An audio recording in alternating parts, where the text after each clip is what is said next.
다윗이 왕이 되어서 이제 다윗궁에 거주할 때에 다윗의 마음 속에 드는 한 가지 안타까운 생각이 있었습니다. 그게 뭐냐면 선지자 나단을 불러서 이야기하는데, 나는 백향목궁에 거주하는데 여호와의 언약궤는 휘장 아래에 있다. 다윗을 위해서는 엄청난 기둥으로 세워진 궁궐이 있는데, 여호와의 언약궤는 휘장으로 지어놓은 장막, 곧 천막 안에 그 언약궤를 넣어놓은, 그것을 다윗이 비교해 보면서 드는 생각이 바로 그거예요. 나단을 불러서 자기의 마음을 이야기를 합니다. 나는 이렇게 좋은 궁궐에 거하는데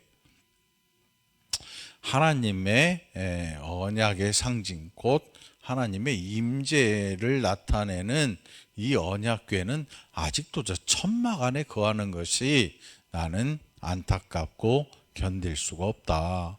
이렇게 나단에게 이야기를 해요. 이 나단이 나중에 다윗이 밧세바로 말미암아 범죄할 때 찾아가서 이 얘기를 했던 선지자거든요. 그러니까 다윗이 왕이 되었을 때 이미 나단 선지자가 다윗 옆에 있었다는 사실이에요. 그럴 때 나단이 다윗에게 뭐라고 하냐면, 하나님이 왕과 함께 계시는데 무슨 걱정입니까? 마음에 원하는 것을 행하십시오. 무슨 뜻이냐면, 아니 당신이 하나님을 이렇게 잘 믿는데 그러면 하나님의 집을 지으세요라고 다윗에게 얘기를 해요. 나단 선지자, 우리가 아는 나단 선지자 헛소리 안 하잖아요. 이 사람이 밧세바로 말미암아 범죄했을 때 다윗한테 가가지고 대놓고 직언을 한 사람이에요. 요즘 직언하는 사람이 없어요. 직언하면 안 보여요. 날아가 버려요. 회사든 나라든 뭐 교회든 어디든 이 직언을 하는 사람들이 존재해야 그나마 건강하게 돼. 건강해. 사회도 건강해지고.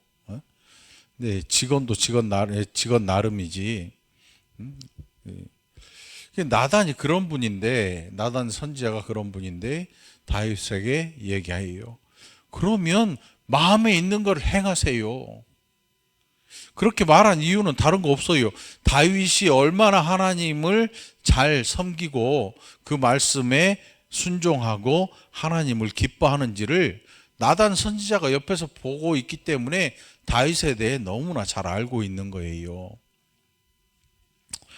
그런데 말이에요, 3절에 보니까 그날 밤에 하나님의 말씀이 나단에게 임하셨어요. 나단에게 하나님께서 말씀하셔요. 그러면서 뭐라고 하시는가 하면, 너 가서 내 종 다윗한테 말하는데 내 말이, 너는 내가 거할 집 건축하지 말아라. 건축하지 말라는 거죠. 기가 막힐 말씀이지요. 나단도 건축하세요 하고, 다윗도 지금 마음속에는 나 지금 궁에 거하는데 언약궤만 보면 이 마음이 찜찜해. 내가 어떻게 할 수가 없어.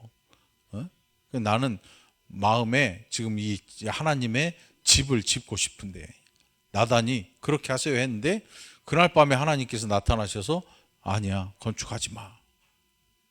건축하지 마. 그리고 나서 나단이 다윗한테 와가지고 얘기를 해요. 나단에게 하나님께서 말씀하시면서 뭐라고 하냐면, 5절에 내가 이스라엘을 애굽에서 올라오게 한 날부터 오늘까지 집에 있지 않고, 무슨 뜻이냐면 하나님의 집, 하나님께서 이 피조물 손으로 만드신 집에 그 집을 얘기하는 게 아니고 하나님의 거처, 곧 하나님의 영광과 하나님의 위엄과 모든 것들이 있는 창조주로서의 집을 얘기해요. 그러면서 오늘까지 내가 집에 있지 않았다. 이 말씀 뭐냐면 하나님께서 창조주로서 온 만유의 주로서 그 자리에 계신 게 아니고 그 뒤에 말씀이 오직 이 장막과 저 장막에 있으며 이 성막과 저 성막에 있었다. 이게 무슨 뜻이냐면 이스라엘 백성들이 애굽에서 나올 때 출애굽할 때 말이에요. 하나님께서 그들을 앞서서 구름 기둥으로 불 기둥으로 그들을 인도하셨잖아요. 이게 무슨 뜻이냐면 움직이는 거예요. 움직이는 거. 여러분 이 캠핑 갈 때 말뚝 박고 산에다 집 짓는 사람 없어요. 가서 천막 치잖아요. 텐트. 텐트가 곧 장막이에요. 장막. 성막도 텐트라고 그래요. 텐트. 그 기둥이 안 박혀 있고 언제든 이동이 가능해요. 그래서 하나님께서 말씀하시는 게 오직 이 장막과 저 장막에 있으며 이 성막과 저 성막에 있었다. 계속해서 이스라엘 백성들이 움직여요. 그게 이주하면서 40년의 광야 생활을 하잖아요. 광야에서 40년 광야 생활을 해요. 그 광야 생활은 말뚝 박아놓은 건물을 지어놓고 그 안에서 거하는 게 아니고 그들의 사는 집도 텐트예요. 그래서 자 이제 떠납시다 그러면 텐트를 다 걷어요. 걷어서 걸머지고 수레에 싣고 나귀에 싣고 해서 그 갈 길을 떠나는데 남는 게 아무것도 없어요. 다 끌고 가는 거예요. 그런데 놀랍게도 하나님의 집도 그래요. 하나님의 집도 모세에게 명령하셔서 이 성막을 지라고 명령하신 이유가 뭐냐면 나는 이 백성 중에 거하겠다. 그러니까 하나님이 집이 없어 그런 게 아니고 바로 앞에 오늘까지 집에 있지 아니하고 이 말씀처럼 하나님께서 하나님의 보좌를 놔두시고 이 백성 가운데로 오신 거죠. 그러니까 상상을 초월하는 거예요. 왕이 자기의 보좌를 놔두고 궁 밖에 나가서 일반 백성들 하고 같이 거하면서 그들과 함께 동고동락을 같이 하는 거예요. 우리나라에는 그런 왕 없고 역대 왕 중에 그런 왕이 없어요. 그런데 하나님은 그렇게 하셨단 말이죠. 그러면서 이스라엘 무리와 더불어 가는 모든 곳에서 내가 내 백성을 먹이라고 명령하는 이스라엘 어느 사사에게 내가 말하기를 너희가 어찌하여 내 백향목집을 건축하지 않느냐라고 말한 적이 있었냐. 하나님이 야 내가 거할 집이 왜 이 모양이냐, 왜 천막으로 전놨냐, 이제 백향목 그 아름드리 나무 가져다가 기둥 세우고 거기다 내 집을 지어라 라고 내가 누군가에게 말한 적이 있느냐? 없다는 거지요. 말씀하신 적이 한 번도 없어요. 이게 뭐냐 이게. 우리는 인간은 그걸 못 견뎌요. 뭐 대통령실 옮기는데 몇백억 들고 뭐 했잖아요. 근데 뭐 다른 대통령이라도 똑같을 거예요. 옮기면 새로 짓고 다 해야 되니까 돈 많이 들겠죠. 근데 하나님이 그렇게 안 하셨단 말이죠. 오히려 어마어마한 자신의 보좌를 놔두고 이 백성 가운데 거하시면서 그냥 장막, 텐트로 된 그곳에 거하시겠다는 거예요. 왜 텐트냐 하면 이 백성들이 계속 움직여야 하기 때문에 기둥을 땅에 박아버리면 못 움직이잖아요. 그래서 그러신 거예요. 그래서 우리가 아브라함의 믿음을 귀하게 여기는 이유가 뭐냐면 아브라함은 말뚝 박은 집을 건축하지 않았어요. 그는 목자로 끊임없이 이전에 다니면서 텐트 생활을 했단 말이에요. 장막 생활을 했어요. 그런데 그렇게 장막 생활을 한 것은 그가 돈이 없거나 무능하거나 무식하거나 뭐 그냥 세상 살기 싫거나 이런 게 아니고, 그가 하나님이 지으실 한 성, 하나님이 예배하실 한 성을 이 땅에서 그 성을 바라보고 있었기 때문에 장막, 이 땅에 자리 잡은 말뚝박은 집을 세우지 않았다. 히브리서에서 그렇게 얘기를 하고 있어요. 이게 아브라함의 소망이었던 거죠. 오늘 그리스도인들의 소망도 마찬가지예요. 비록 지금 땅에 박혀있는 아파트에 살고 시멘트로 된 집에 살고 있지만 그 집이 우리의 소망이 아닌 거예요. 우리의 소망은 어디에 있냐면 하나님 나라, 하나님이 다스리시는 그 나라에 우리의 소망을 두고 살아가는 거예요.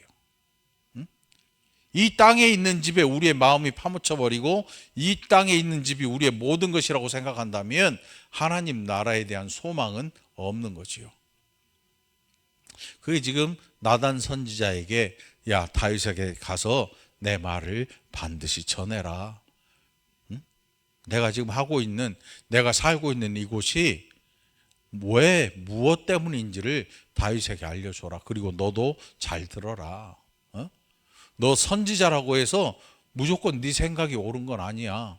다윗이 왕이라고 해서 그가 가진 생각이 무조건 100% 옳은 건 아니야. 왜냐하면 그들은 나의 백성이니까 나의 뜻이 중요한 거야. 우리가 예수의 사람들로 내 뜻이 중요하면 우리는 예수의 사람이 아닌 거예요. 우리는 우리의 사람인 거죠. 우리는 예수의 뜻이 중요한 거예요. 하나님의 뜻이 중요하다는 거죠. 왜냐하면 우리는 하나님의 백성이기 때문에. 다윗이나 나단도 마찬가지예요. 누가 뭐라고 하겠냐고요. 나단 선지자가 다윗한테 왕이 원하는 걸 하세요. 누가 뭐라고 하겠습니까? 이렇게 얘기했는데 그날 밤에 하나님께서 나타나셔서 아니야, 다윗은 건축하지 마라 그래. 이게 하나님의 뜻인 거지요. 우리는 철저하게 우리의 계획을 가지고 살아갑니다. 그래서 우리가 계획한 것을 이루기 위해서 하나님한테 도와달라고 청해요.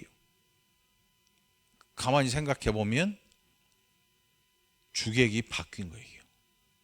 하나님의 뜻을 이루기 위해서 우리가 헌신하는 게 정답인데, 우리의 뜻을, 내 뜻을 이루기 위해서 하나님의 도우심을 구하는 거거든요. 뭔가 바뀐 거죠. 여기에 나오는 게 바로 그 말씀이에요. 내가 언제 백향목 집 달라고 했느냐? 나는 그런 거 아니다. 나 거기에 관심도 없다. 중요한 것은 지금 내가 세워놓은 이 다윗이라는 이 사람이 나를 진심으로 하나님으로 여기어 주는가이다. 우리가 예수님을 믿고 신앙생활 하는 것은 뭐냐면 우리가 하나님을 인정하는 거예요. 하나님의 다스림을 인정하고 그리스도의 구세주 되심을 인정하는 거예요. 그리고 내가 그것을 고백하고 하나님 앞에 엎드려 경배하는 거죠. 이게 우리의 모습이에요. 우리가 가진 계획을 탁 세워놓고 그 계획을 이루기 위해서 이 하나님의 음성에 귀를 닫아버리고 하나님의 도우심만 바란다면 그게 문제가 있는 거지요. 하지 말라고 하는 거를 하는 꼴이 돼버리는 거지요. 그래 다윗은 그 자기가 왕인 시절에 하나님의 집 지을 생각을 접어요. 접는데 뭘 하냐면 집을 지을 때 쓰일 만한 모든 재료들을 끌어모으기 시작해요. 다 준비해놔요. 그래서 솔로몬 때 이 성전 공사가 이루어지는데 솔로몬 궁을 짓기 위해서는 한 12, 13년 걸렸을 거예요. 그런데 성전 짓는 데는 7년인가 밖에 안 걸리잖아요. 이유가 재료가 이미 준비됐기 때문에 다 했대. 그래서 짧은 기간 내에 성전을 지을 수가 있었던 거죠. 자, 8절에 보니까 7절 8절에 보면 오히려 이제 그렇게 야, 나는 백향목궁에 거주하는데 하나님의 언약궤 휘장 아래에 있도다. 이게 사실은 하나님과의 관계에서 다윗이 하나님이 자신의 왕이라는 사실을 인정하는 일이었어요. 왕보다 더 좋은 집에 거주하면 안 돼요. 원래 우리나라에 왕 집이 몇 칸이었어요? 왕 집은 100칸이 넘어요. 그런데 아무리 화려하게 치장을 해도 왕의 신하들은 99칸을 못 넘겨요. 우리나라에. 왕은 몇백 칸이고 지을 수 있어요. 그런데 왕의 신하는 100칸이 넘어가면 지가 왕이라는 소리거든. 왕이 거주하는 것보다 화려하거나 넓거나 이러면 안 돼요. 그래서 99칸까지밖에 못 져요. 아무리 부자고 아무리 권세가 세도. 그 다윗도 마찬가지였죠. 다윗의 마음속에는 늘 그게 걸렸어요. 하나님이 나의 왕이신데 이 땅에 이 나라의 왕인 내가 하나님을 왕으로 섬기고 있는데 그 왕이 나보다 못한 곳에 거주한다고 생각하니까 다윗은 이거를 참지 이게 참을 수 없는 일이 되고 말았죠. 지어버리면 그만인데 하나님이 짓지 말라고 하셔요. 신앙생활 열심히 한다고 해서 내가 하고 싶은 일 무조건 해도 된다? 천만의 말씀이에요. 멈추라 할 때 멈춰야 돼요. 아니하라면 네 하고 순종할 줄 알아야 돼요. 그렇지 않으면 결국 가는 길이 어디냐면 교만한 길로 가게 되지요. 그래서 신앙생활은 목 빳빳이 쳐들고 기부스하고 하면 안 돼요. 납작 엎드릴 준비하고 머리 숙일 준비하고 귀를 기울여야 되는 거예요. 귀를 기울여야 해요. 저와 여러분이 귀를 기울이는 복된 성도들 되길 바랍니다. 자, 하나님께서 그런 이 다윗에게 이 언약을 하셔요. 이걸 다윗 언약이라고 그러거든요. 하나님께서 해주신 다윗 언약이에요. 7절에서 내가 너를 목장 곧 양떼를 따라다니던 데에서 데려다가 내 백성 이스라엘의 주권자로 삼았다. 원래 다윗이 목동이었잖아요. 그런데 그를 데려다가 하나님의 백성 이스라엘의 주권자로 삼았다. 여기 이스라엘의 주권자라는데 우리가 그냥 이스라엘 이게 아니고 이스라엘 하면 누가 생각나요? 야곱. 야곱이 생각나지요. 야곱 하면 12아들이 생각나야 되고 그 12아들 야곱 그 위에 이삭 아브라함 올라가면 야곱에게 뭐가 있었냐면 하나님의 언약이 아브라함으로부터 내려와요. 아브라함의 하나님, 이삭의 하나님, 야곱의 하나님, 그건 다시 말하면 언약하신 하나님, 하나님의 언약을 기억나게 하는 것이고 다윗이 이야기한 언약궤가 바로 그 언약이에요. 그 언약을 기억나게 하는 거죠. 그러니까 이스라엘의 주권자로 삼았다. 마치 이 땅에서 어마어마한 권세로 그들을 이끌어가는 주권자, 권세가 어마어마하지만 그 권세의 근원이 어디냐를 늘 깨달아 알고 있어야 되는 게 다윗이 해야 될 일이었어요. 그 권세는 하나님으로부터 나오는 거예요. 여러분, 목사의 이 설교의 그 중심이 누구로부터 나오겠어요? 하나님으로부터 나와요. 그게 세상에서 나오는 것이면 쓰레기 취급을 받게 돼 있어요. 세상에서 나오는 사람들을 대하는 방법, 또 옹변하는 방법, 이런 것들에 도취하면 쓰레기 세상에서는 귀히 여길 줄 몰라도 교회 안에서 하나님은 그것을 귀하게 여기지 않는 거예요. 자, 그렇게 다윗을 이스라엘의 주권자로 삼으셨어요. 그리고 항상 함께 계시다는 거지요.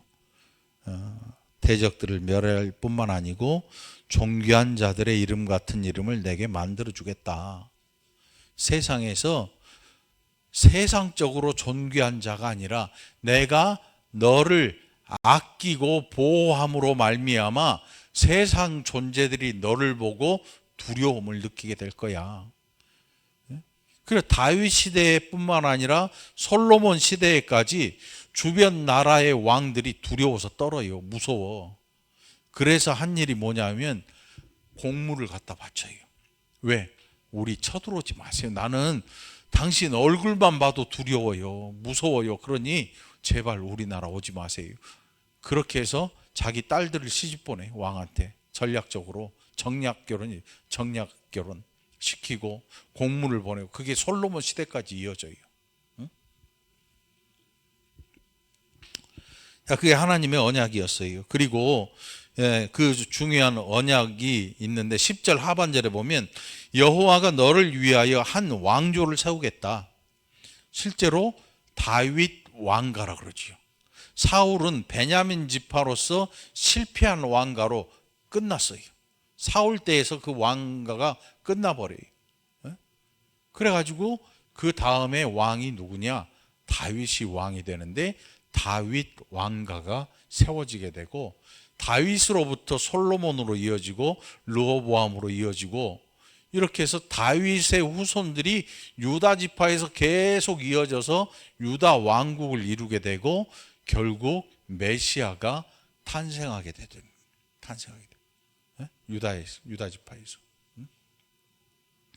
그래서 소경이었던 사람이 뒤에서 막 소리질러 예수님 부를 때 뭐라 그래요? 다윗의 자손 예수여, 이렇게 부르잖아요. 그 다윗의 후손에서 메시아가 날 것을 예수님, 하나님께서 말씀하신 내용이거든요.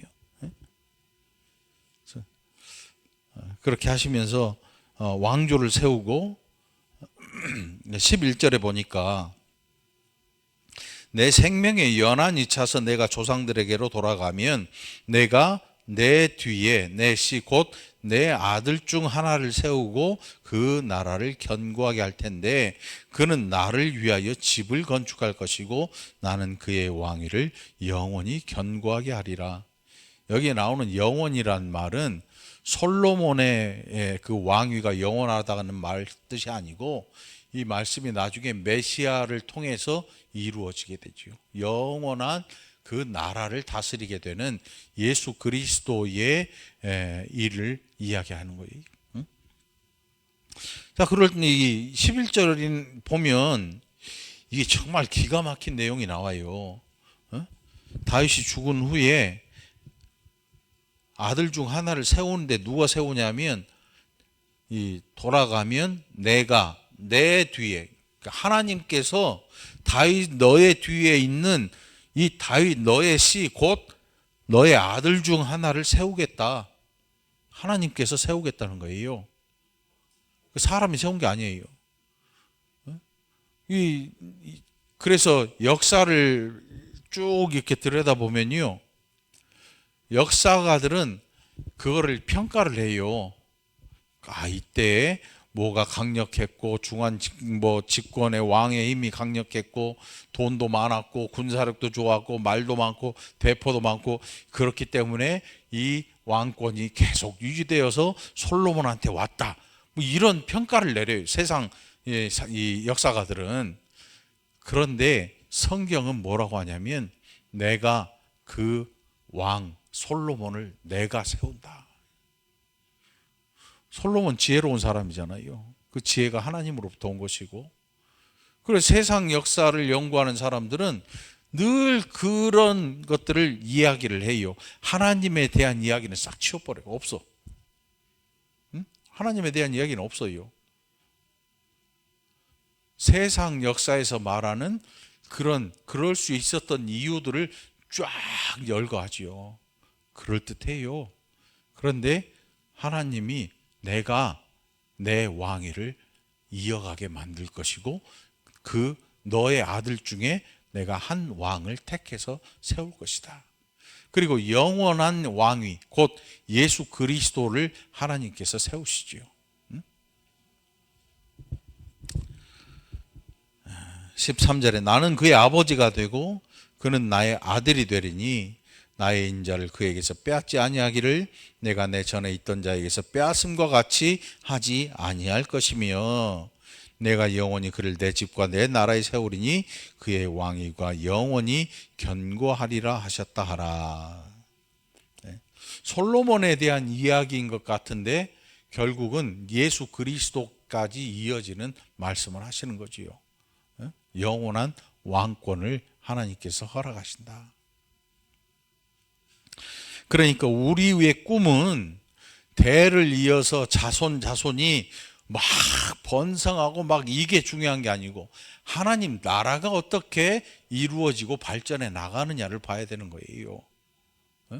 이게 신앙 공동체의 모습이 돼야 되는 거예요. 그래서 시기하지도 말고 멸시하지도 말아야 돼요. 이 공동체 안에는 어떤 사람은 또 잘 될 수도 있지만 어떤 사람은 또 못 될 수도 있어요. 망하는 사람도 있고 흥하는 사람도 있고 그건 우리 인생의 연약함 때문에 어찌할 수 없어요. 그렇다고 해서 그거를 망했기 때문에 멸시하고 흥했기 때문에 우리가 높이고 해가지고 그렇게 하지 말아야죠. 우리에게는 높은 자나 낮은 자나 한 왕이 계시는데 하나님은 우리의 진정한 왕이 되시고 우리는 그의 백성인 거예요. 자, 나단이 이 모든 말씀과 이 모든 계시대로 다윗에게 전했다. 이게 선지자의 할 일이에요. 선지자의 할 일이 왕이시여 당신이 원하는 대로 진행하십시오 말할 수도 있지만 하나님이 아니라고 하실 때 그 말에 순종할 줄 알아야 돼요. 목회자인 저도 마찬가지죠. 제 욕심 채우겠다고 막 여러분들 막 부축해가지고 막 으쌰으쌰 해가지고 말이죠. 마치 무슨 일이 일어날 것처럼 사실은 아무 일도 안 일어나고 사실은 더더욱 피폐해져 버릴 텐데 그 일을 누가 했냐면 옛날 이스라엘 왕들이 했어요. 유다의 왕들도 자기 욕심 채우려고 자기 뜻을 세우기 위해서 그런 일들을 숱하게 했거든요. 결국은 다 망하죠. 다 망해. 우리는 잘 알아야 돼요. 할 수 있지만 하지 말라시면 안 해야 되는 거지. 갈 수 있는 길이지만 가지 말라면 안 가는 거지요. 길이 뻔히 보여도 아니면 안 가는 게 정상인 거예요. 바보가 아니에요. 안 가는 게 신앙인이 되는 거예요. 여러분들 기억하시고 이 한 주에 하나님 음성 귀를 기울여 보고 그 음성 따라 살아가는 저와 여러분 되기를 간절히 축원합니다. 기도합시다. 하나님 감사합니다. 아무리 좋아 보이고 아무리 내 능력으로 하고 싶어도 하나님 멈추라 하실 때 멈출 줄 아는 자들이 되게 해 주옵소서. 그래서 귀를 항상 열게 하시고 하나님의 음성에 하나님의 손끝에 우리의 관심이 늘 있게 인도하여 주옵소서. 감사드리옵고 예수님 이름으로 간절히 기도합나이다. 아멘.